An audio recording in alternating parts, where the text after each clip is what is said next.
Hey, welcome folks. Here's another unboxing from Abe and Todd. We found these at Walgreens today. Football Collector's Edge. It's $4.99. Probably a bunch of junk, but we'll see what we can do.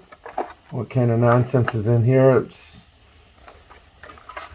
1 out of 4. Contain a hit. Well, boom, that one's going to get a hit, right?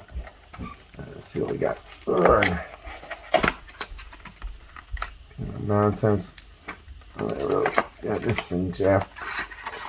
Oh, all right. I'll put that there. Just got a bunch of loose ones here. Let's see what we got here. What? Rambo. A bunch of junk. Not that these guys are junk, but just a bunch of junk. Look at this old class. Oh my goodness. Old junk. Did I just get rid of these cards? I think I might have. Oh my goodness, what is this? Just a bunch of old junk.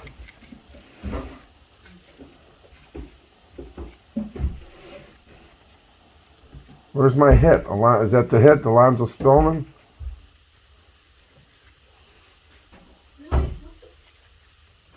Or was that the hit? TJ Watt. And what is this thing? LSU Tigers. Oh. This thing isn't even worth 99 cents. Well, you know what? We're going to open this up. I don't know what year this is from. All right, going to break the cards if you try to open that up. LSU. Maybe we'll get a Shaq, right? Oh, my goodness. Oh. It's old. Oh, that was a bust. Bust! So I would not recommend buying any of these. But if you want to gamble, $4.99. I don't know which one. I guess Rambo is the hit. If we got one.